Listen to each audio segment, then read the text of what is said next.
Isang mapagpalang araw mga kapatid. Tayo ay nasa 14 na linggo ng karaniwang panahon. Inaanyayahan tayo ni Jesus na lumapit at makinig sa Kanya. Siya ang ating dakilang guro na magmumulat sa atin sa katotohanan na ang pagsunod sa kalooban ng Ama ang tunay na kaganapan ng buhay. Magpasalamat tayo kay Jesus, gaya ng pagpapasalamat niya sa Ama na patuloy niyang ipinapakilala sa atin sa Eucharistia. Nawa ang ating pagdiriwang ay maghatid sa atin ng kapahingahang nagmumula kay Jesus. Ang mangunguna po sa pagdiriwang ng ating banal na misa ay si Reverend Father Ramon C. Atanasio. Makinig po tayong lahat at makiisa sa pambungad na awit.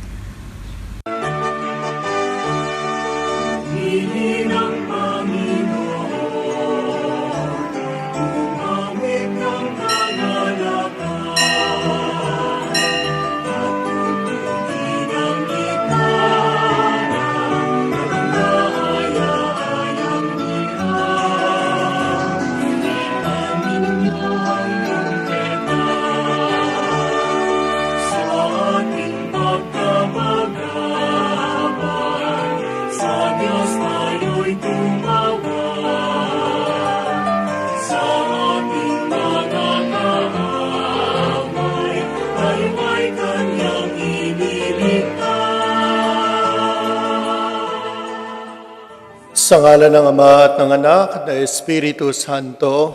Amen. Ang pagpapala ng ating Panginoong Jesucristo, ang pag-ibig ng ating Diyos Ama, at ang pakikipagkaisa ng Espiritu Santo naway sumainyong lahat. At sumainyo rin. Mga kapatid, aminin natin at pagsisihan ang ating mga kasalanan upang tayong maging marapat gumanap at makibahagi sa banal na pagdiriwang. Inaamin ko sa makapangyarihang Diyos at sa inyo mga kapatid na lubha akong nagkasala sa isip, sa salita at sa gawa at sa aking pagkukulang. Kaya isinasamo ko sa mahal na Birheng Maria, sa lahat ng mga anghel at mga banal, at sa inyo mga kapatid na ako'y ipanalangin sa Panginoong ating Diyos. Kawaan tayo ng makapangyarihan Diyos, patawarin tayo sa ating mga kasalanan, at patnubayan tayo sa buhay na walang hanggan. Amen.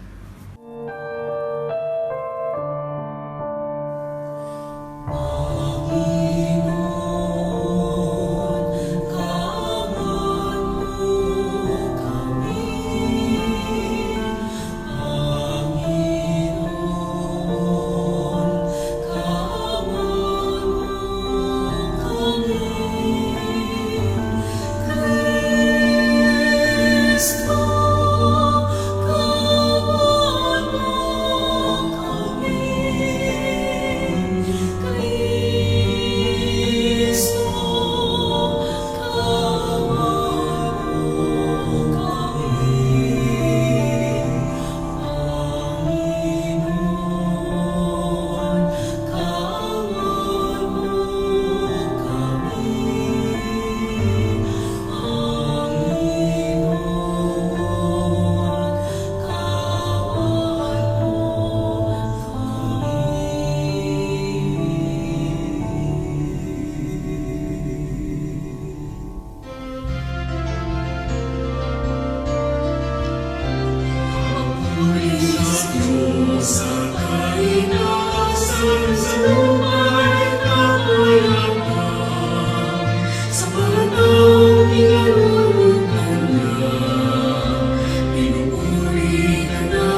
Manalangin tayo. Ama naming makapangyarihan, pakundangan sa pagpapakumbaba ng anak mong masunurin, ibinangon mo sa paggadapa ang sangkatauhang masuwayin. Ipagkaloob mo sa amin ang banal na kagalakan upang kaming sinagip mo sa kaalipinan ay magkamit ang iyong ligayang walang katapusan. Sa pamamagitan ng Jesucristo kasama ng Espiritu Santo, magpasawalang hanggan. Amen. Tayo po ay dadako sa unang bahagi ng pagdiriwang, ang pagpapahayag ng salita ng Diyos. Sa unang pagbasa, ayon kay Zacarias, darating ang prinsipe ng kapayapaan sa Jerusalem. Matutupad ito sa matagumpay na pagpasok ni Jesus sa Jerusalem bilang isang mapagkumbabang hari. Pagbasa mula sa aklat ni Propeta Zacarias. Ito ang sinasabi ng Panginoon. Siyon, magalak at magdiwang. Umawit ka ng malakas, O Jerusalem, pagkat ang hari mo ay dumarating na. Mapagwagi at mapagtagumpay. Mapagpakumbaba siya at nakasakay sa isang bisiryong asno. Ipaalis niya ang mga karwahe sa Efraim. Iyon din ang mga kabayong pandigma ng Jerusalem. Babaliin niya ang mga panudla ng mandirigma at paiiralin ang pagkakasundo ng lahat ng bansa. Ang hangganan ng kaharian niya ay dagat magkabila, mula sa Euphrates hanggang dulo ng daigdig. Ang salita ng Diyos. Salamat sa Diyos. Diyos ko at aking hari, pupurihin kitang lagi. Ang kadakilan ng Diyos ko at hari, aking ihahayag. Di ko titigilan magpakailanman ang magpasalamat.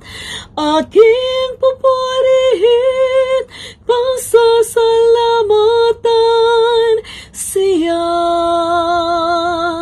Araw-araw, di ako titigil ng pasasalamat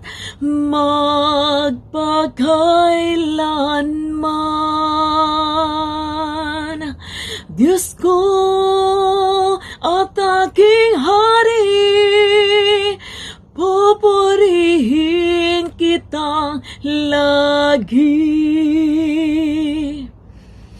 Ang Panginoong Diyos ay puspos ng pag-ibig at lipos ng habag.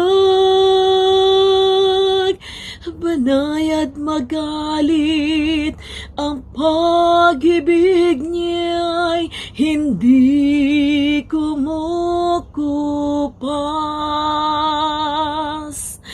Siya'y mabuti at kahit kanino'y hindi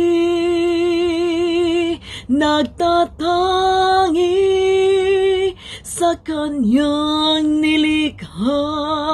Ang pagtingin niya ay mamamalagi.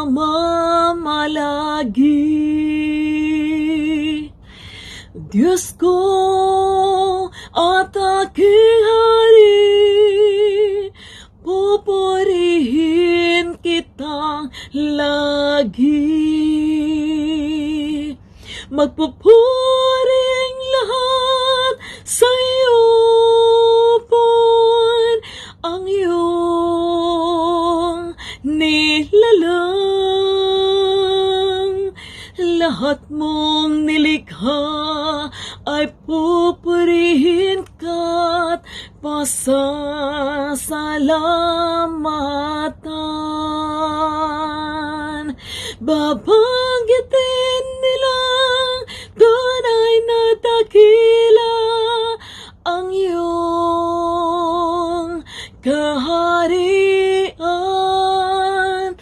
at ibabalitang tunay kang dakila't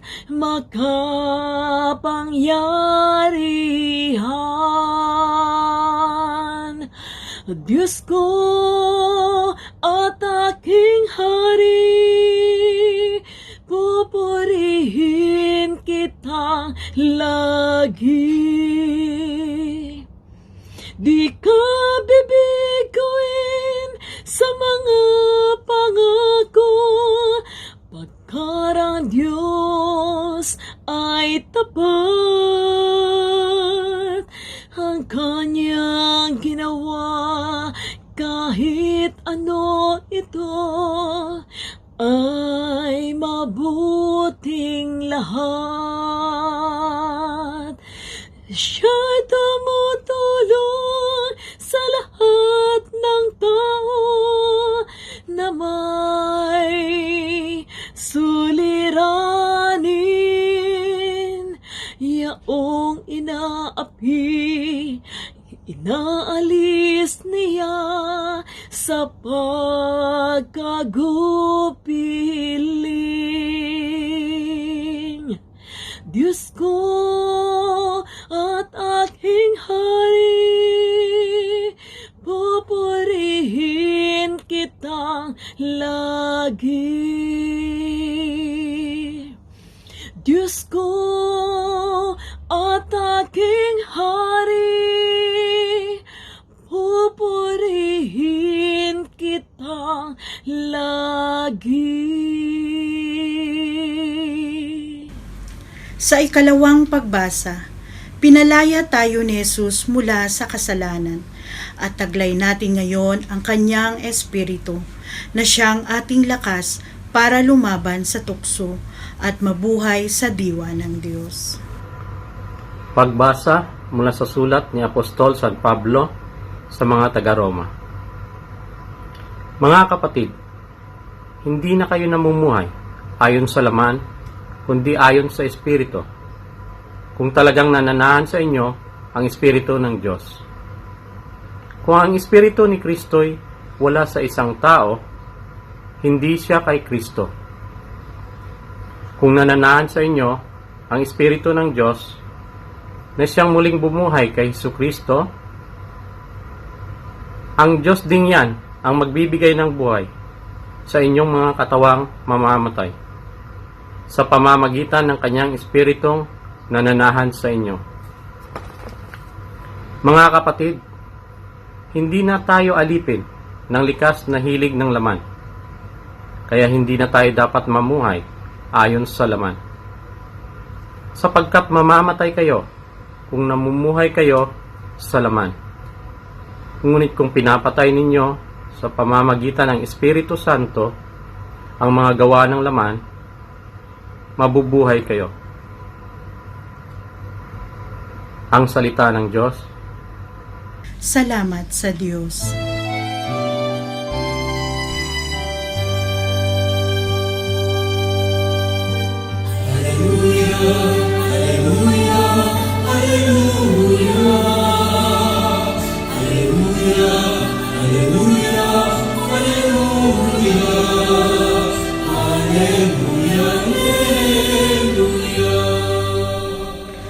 Papuri sa Diyos Ama, pagkat ipinahayag niya, hari siya ng mga aba.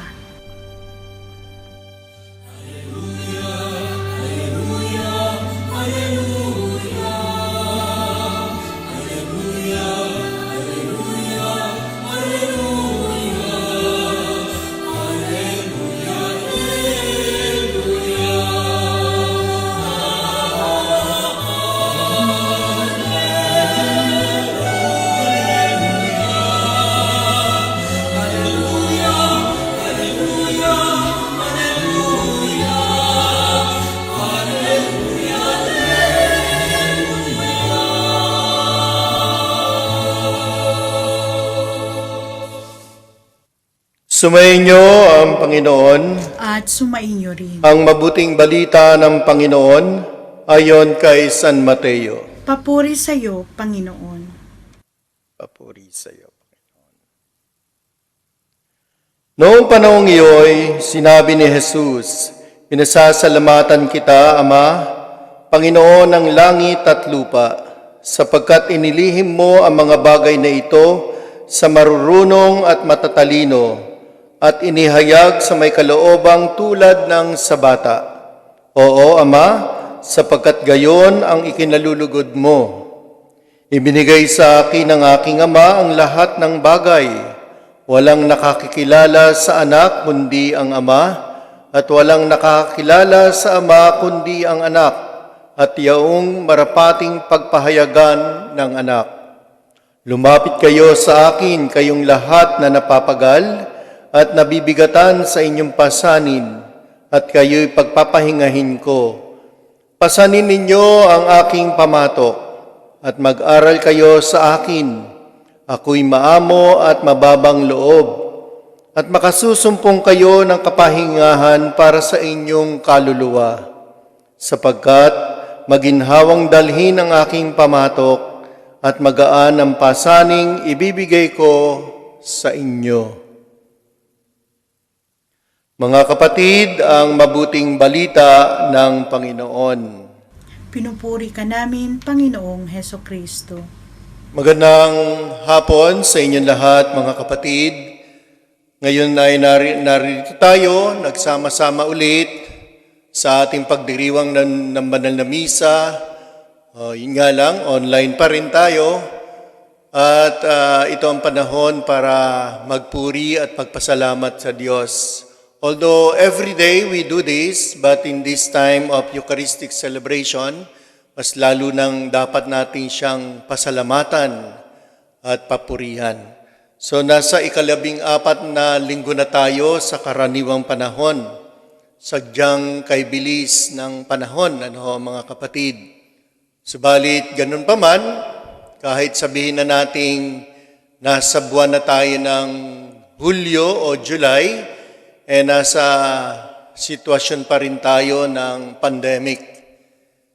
At sa panahon na ito ng hindi natin masabing karanasan na ito ba'y masama, ito ba'y nakakabuti sa atin, ito ba'y nakakatulong sa atin, ganun pa man,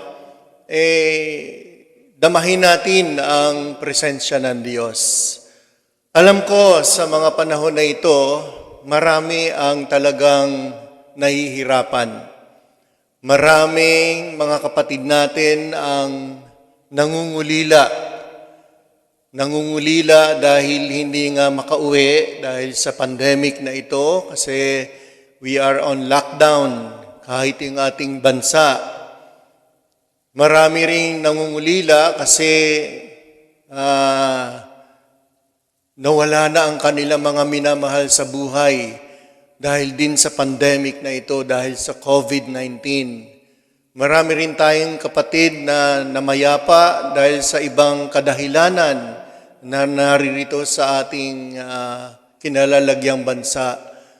So, lahat tayo nakararanas ng hirap. Walang taong hindi nakararanas ng hirap.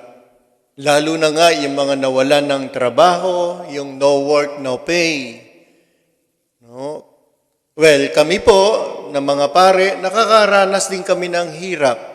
Ang hirap na magmisa ng walang tao, no, sa harapan mo. This is the first time na nangyari sa amin, sa akin. Nagsasalita ka na wala kang kausap. But alam ko, in spirit, you are there. You are always present. Kaya sa linggong ito, no, sa mga pagbasa, lalo na sa Ebanghelyo, binibigyan tayo ng lakas ng loob. Very timely naman itong ating Ebanghelyo ngayon nang sinabi ng Panginoon sa atin, "Lumapit kayo sa akin, kayong lahat na napapagal at nabibigatan sa inyong mga pasanin." Mga pasanin natin, mga suliranin, mga krisis natin sa buhay. Iba-iba tayo ng mga nararanasan, but this time we have the same experience of difficulty and hardship because of pandemic. At ano pa ang sabi niya? Kayo'y pagpapahingahin ko. Pasanin ninyo ang aking pamatok. Dahil ang aking pamatok ay magaan dalhin at ang pasaning ibibigay ko sa inyo ay magaan. So ito yung nagbibigay sa atin ng konsolasyon, mga kapatid. Dahil ang Diyos ay pag-ibig, ang Diyos Ama na siyang unang-unang nagparamdam ng pag-ibig sa atin. He is the one who initiate this love for all of us. At ito'y ipinakita sa pamamagitan ng kanyang bugtong na anak, si Jesus na naparito sa atin, sa piling natin. Kaya damahin natin to. Hindi ka nag-iisa, kapatid. Hindi tayo nag-iisa sa mga problemang ito. Ang Diyos ay naririyan. Ang dapat lang nating gawin, damahin ang presensya ng Diyos. Anong ibig sabihin? Sasabihin siguro, ang iba, sasabihin natin, andyan nga ang Diyos. Minsan, wag na nating itanggi ito. Minsan ay talagang sinisisi natin ang Diyos. We are blaming God for what is happening in us. This is one of our weaknesses. Let us accept that, brothers and sisters. Aminin na natin yun. Pero lagi niyang sinasabi sa atin, kailanman hindi ko kayo pinabayaan. Kailanman ay naririyan ako sa inyo. Kaya lang, tignan mo ang sinabi ng first reading. Ano ba ang sinabi ng first reading? Ang Diyos ay laging nasa sa atin. Dahil sapagkat gumagawa siya ng paraan para ihinto yung mga kaguluhan sa kalooban natin. Kaguluhan sa mundo. Gusto niya na tayo mapayapa. And this is what, ito yung sinabi ni Zacarias sa unang pagbasa. At pakinggan natin ang kanyang paanyaya. Lumapit tayo sa kanya. Ito kasi ang nagiging problema natin, mga kapatid. Kahit yung sinasabi na nating, alam nating may Diyos, pero nananaig pa rin sa atin yung pagiging sigurista natin. Pag nagkakaproblema tayo, pag nagkakaroon tayo ng maraming suliranin, especially now, nakararanas tayo ng anxieties, ng mga depressions, kasi marami, nakikita natin sa mga social media, ang daming na nawawala na ang kanilang isip dahil hindi nila alam ang gagawin nila.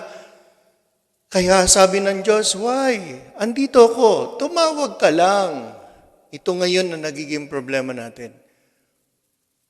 Pag may mabigat tayong pasanin, pag may mabigat tayong dinadala, saan tayo pumupunta? Anong ginagawa natin?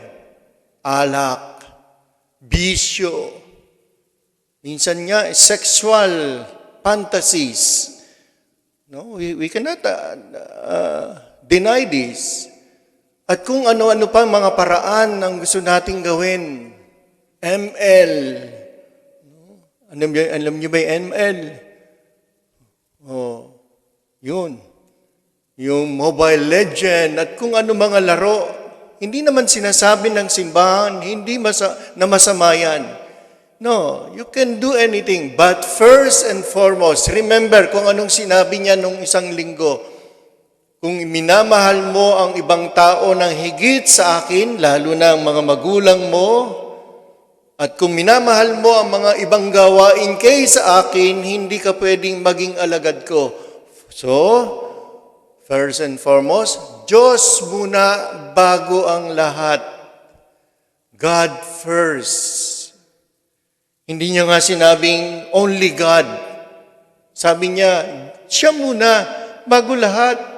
Diba? Meron tayong sinasabi diba, pag nagtanong yung minamahal mo, sinong mahal mo? Sinong number one sa'yo?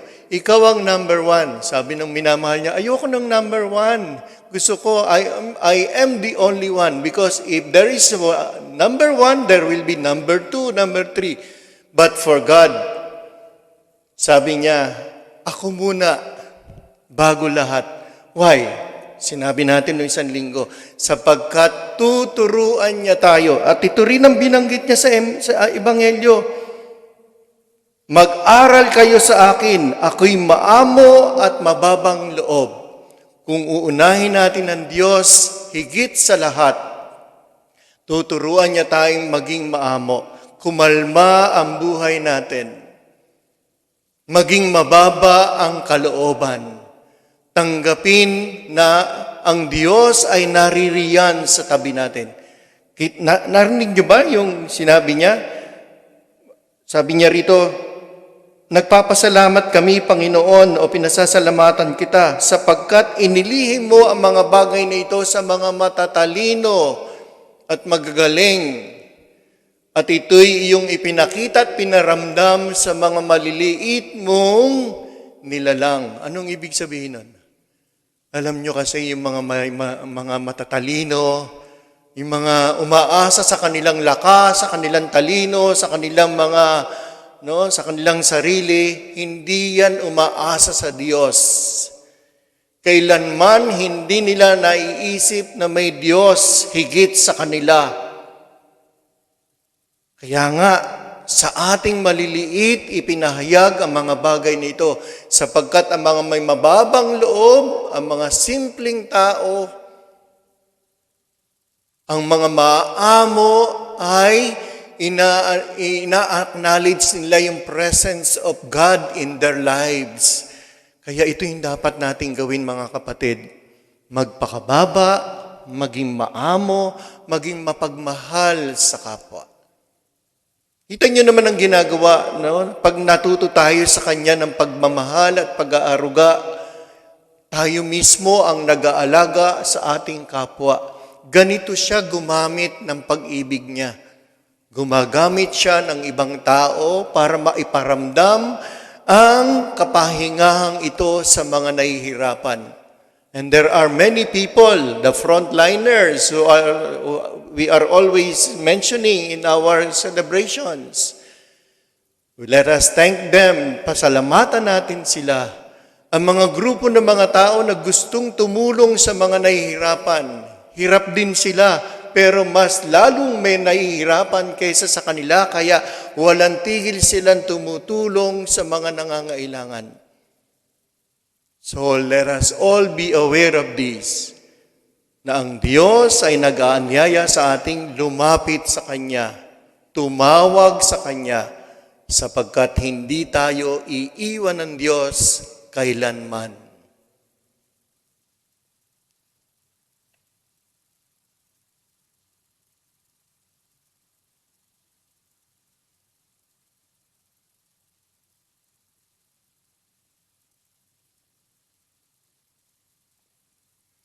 Mga kapatid, sabay-sabay nating ipahayag ang ating pananampalataya.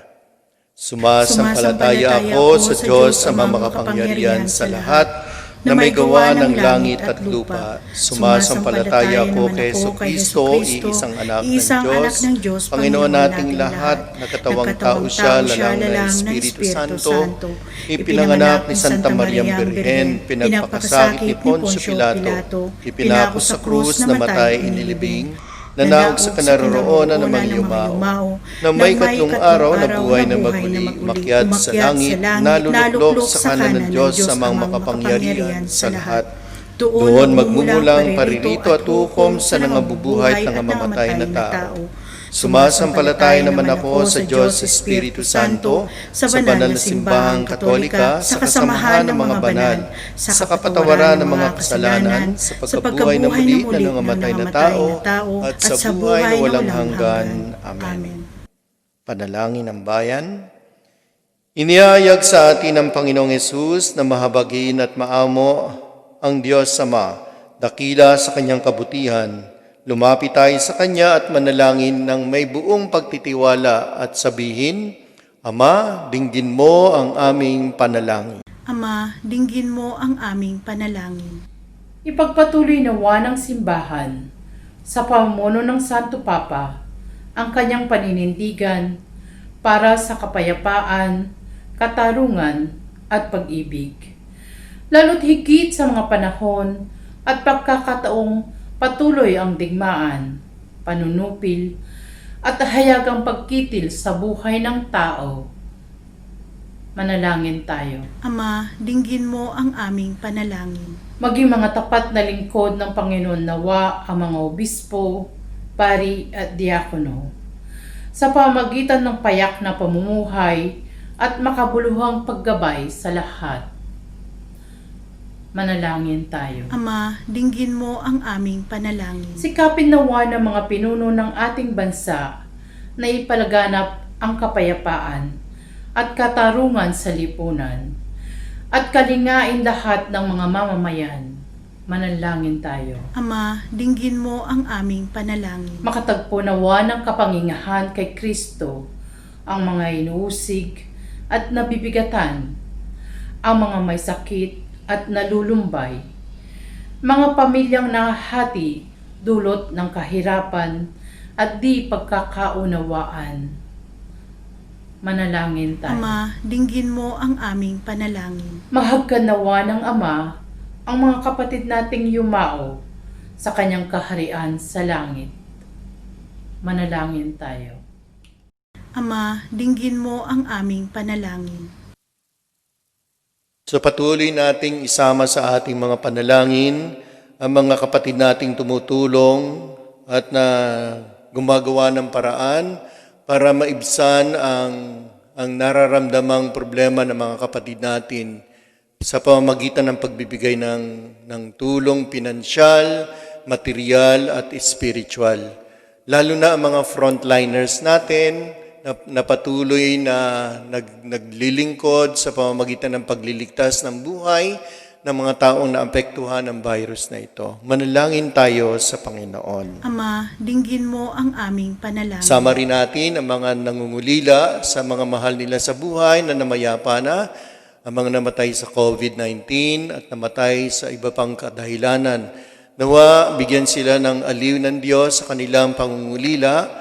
Nawa ang kanilang mga mahal sa buhay na namayapa ay bigyan ng kapayapaan at katahimikan sa kaharian ng Diyos. Manalangin tayo sa Panginoon. Ama, dinggin mo ang aming panalangin. Ama naming mapagmahal, dinggin mo ang aming mga kahilingan, hanguin mo kami sa pagkaligalig at di pagkakaunawaan at punuin nawa kami sa pananampalataya at katatagan ng loob sa ngalan ni Kristong aming Panginoon.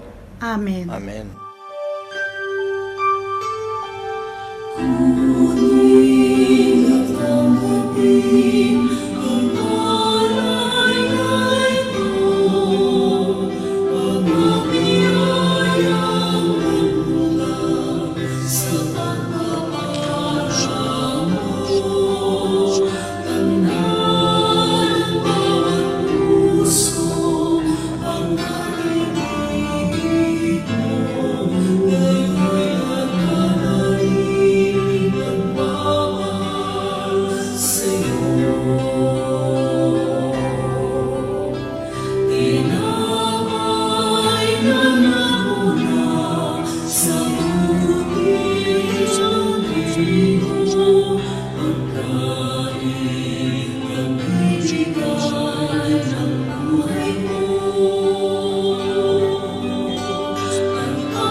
Manalangin kayo mga kapatid upang itong ating paghahain ay kalugdan ng Diyos Amang makapangyarihan.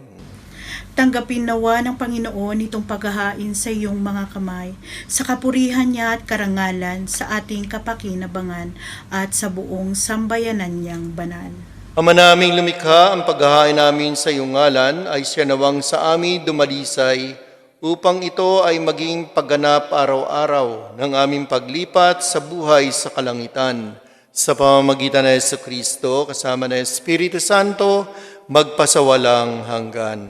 Amen. Sumayin niyo ang Panginoon. At sumainyo rin. Itaas sa Diyos ang inyong puso at diwa. Itinaas namin sa Panginoon. Pasalamatan natin ang Panginoong ating Diyos. Marapat na siya ay pasalamatan. Ama naming makapangyarihan, tunay nga marapat na ikaw ay aming pasalamatan sa pamamagitan ni Jesucristo naming Panginoon.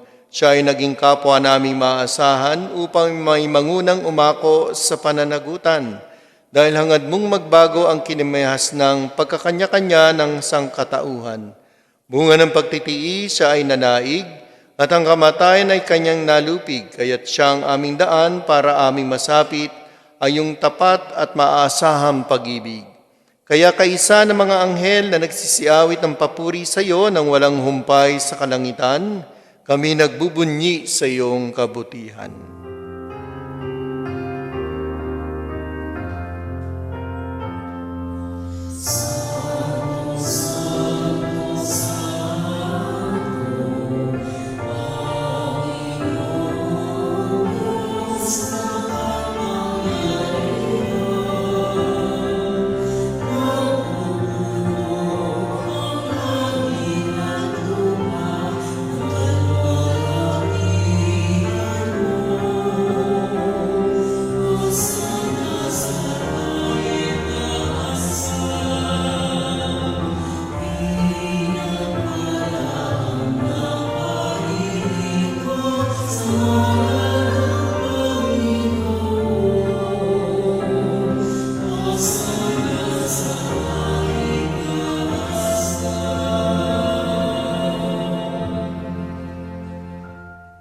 Ama naming banal, ikaw ang bukal ng tanang kabanalan.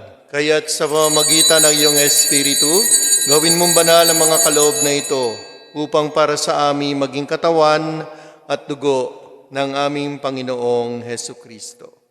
Bago niya pinagtiisang kusang loob na maging handog, hinawakan niya ang tinapay, pinasalamatan kaniya, pinaghati-hati niya iyon, iniabot sa kanyang mga alagad at sinabi, "Tanggapin ninyong lahat ito at kanin, ito ang aking katawan na ihandog para sa inyo."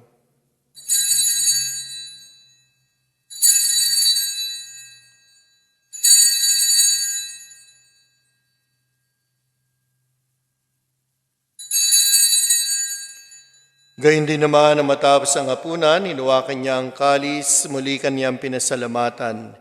Iniabot niya ang kalis sa kanyang mga alagad at sinabi, "Tanggapin ninyong lahat ito at inumin. Ito ang kalis ng aking dugo, ng bago at walang hanggang tipan. Ang aking dugo na ibubuhos para sa inyo at para sa lahat sa ikapagpapatawad ng mga kasalanan. Gawin ninyo ito sa pag-alaala sa akin."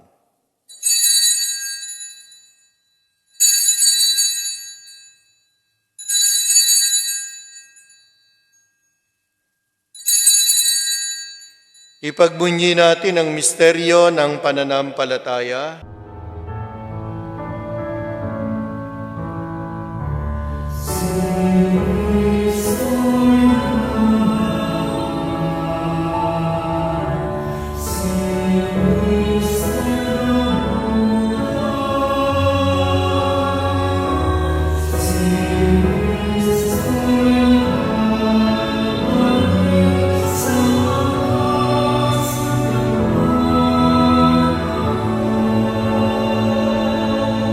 Ama, ginagawa namin ngayon ang pag-alala sa pagkamatay at muling pagkabuhay ng iyong anak, kaya tinialay namin sa iyo ang tinapay na nagbibigay buhay at ang kalis na nagkakaloob ng kaligtasan.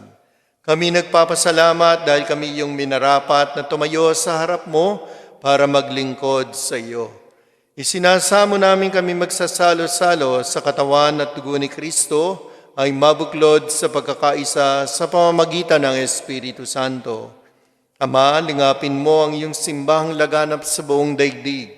Puspusin mo kami sa pag-ibig kaysa ni Francisco na aming Papa at ni Paulo na aming tagapangasiwa at ng tanang kaparian. Alalahanin mo rin ang mga kapatid namin na himlay nang may pag-asang sila'y muling mabubuhay. Gayon din ang lahat ng mga pumanaw.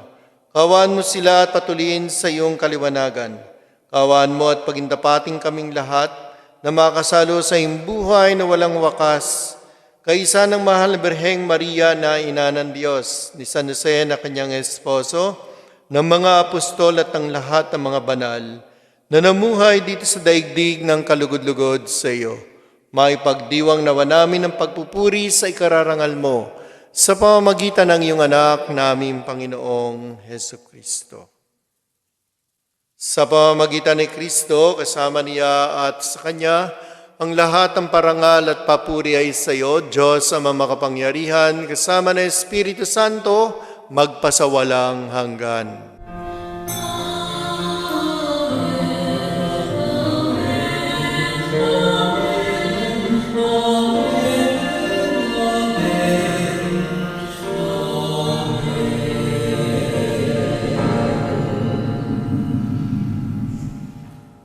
Sa tagubilin na gagaling na turo at utos ni Jesus na Panginoon natin at Diyos, pahayag natin ito ng lakas loob.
Iniling namin kami adya sa lahat ng masama, pagkalooban ng kapayapaan araw-araw, iligtas sa kasalanan at ilayo sa lahat ng kapahamakan, samantalang aming pinananabikan ang dakilang araw ng pagpapahayag ng tagapagligtas naming si Heso Kristo.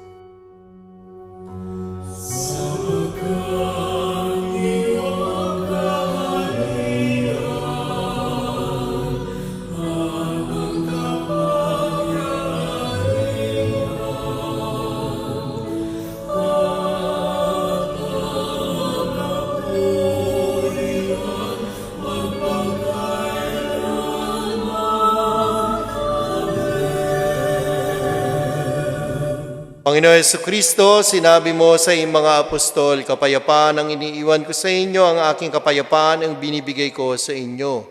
Tungayan mo ang aming pananampalataya at huwag ang aming mga pagkakasala. Pagkalooban mo kami ng kapayapaan at pagkakaisa, ayon sa iyong kalooban, kasama ng Espiritu Santo, magpasawalang hanggan. Amen. Ang kapayapaan ng Panginoon ay laging sumainyo. At sumainyo rin. Magbigayan kayo ng kapayapaan sa isa't isa.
Mga kapatid, narito ang ating Panginoon Jesucristo, ang kordero ng Diyos na nag-aalis ng mga kasalanan ng sanlibutan. Mapapalad tayong nanyayahan na makibahagi sa kanyang piging. Panginoon, hindi ako karapat-dapat na magpatuloy sa iyo, ngunit sa isang salita mo lamang ay gagaling na ako.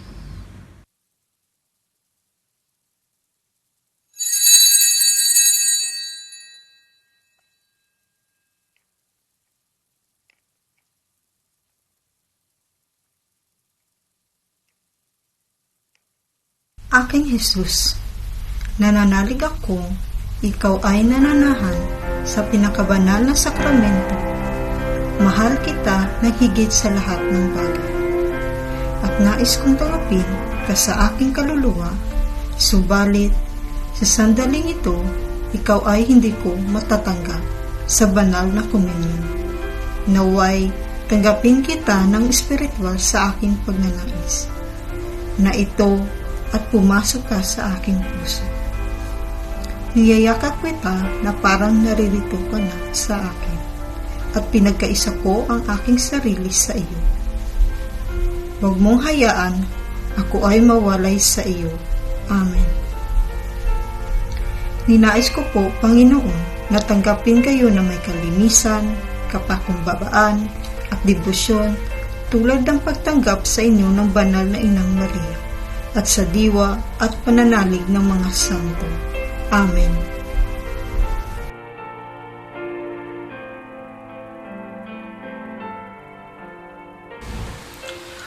Oratio Imperata.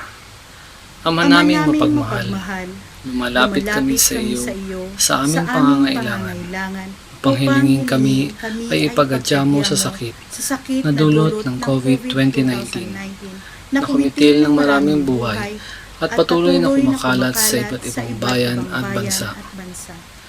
Hinihiling namin ang iyong biyaya sa lahat ng mga nag-aaral ng uri at pinagmulan ng salot na ito. Patnubayan mo ang lahat ng dalubhasa sa medisina na tumutulong sa mga may sakit upang sila ay mapuno ng matibay na pagmamalasakit at pagdamay. Ipinapanalangin namin ang mga pamahalaan na naghahanap ng lunas at kagalingan para sa mga pinahihirapan ng sakit, dulot ng salot na ito. Ipinagkakatiwala namin sa iyo ang lahat ng nagdurusa dahil sa sakit na ito. Pagalingin mo sila at bigyan ng mabuting kalusugan. Pukawin mo ang aming kalooban upang maging handa kaming tulungan ang mga may sakit at nangangailangan.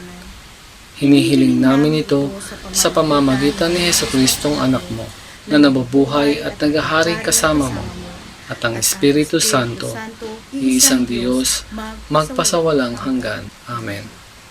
San Roque, Ipanalangin mo kami. San Lorenzo Ruiz, Ipanalangin mo kami. San Pedro Calungsod, Ipanalangin mo kami. San Jose, Ipanalangin mo kami. Mahal na Birhen, mapag-ampon sa mga Kristiyano, Ipanalangin mo kami. Mahal na Birhen ng Arabia, ipanalangin mo kami. Manalangin tayo. Ama naming mapagmahal, kaming iyong pinapakinabang, ay loobin mong laging lumingon sa pinanggalingan ng tinanggap namin ngayon para pagsaluhan. Sa pamamagitan ng Jesucristo, kasama ng Espiritu Santo, magpasawalang hanggan. Amen. Sumayin niyo ang Panginoon. At sumainyo rin. Yumuko kayo at hingin ang pagpapala ng Diyos. Gawaran nawa kayo ng pagpapala ng mawaing Diyos upang lagi ninyong mapahalagahan ang kanyang karunungang nagdudulot ng kaligtasang walang hanggan. Amen.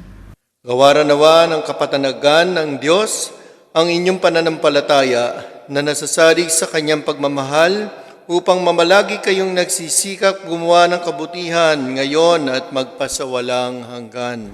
Amen. Patnubayan nawa ng Diyos ang inyong paglakad sa daang hahantong sa Kanya upang inyong taluntunin ang landas ng pag-ibig at kapayapaang walang hanggan. Amen. At pagpalain kayo ng makapangyarihan Diyos, Ama, Anak, at Espiritu Santo. Amen.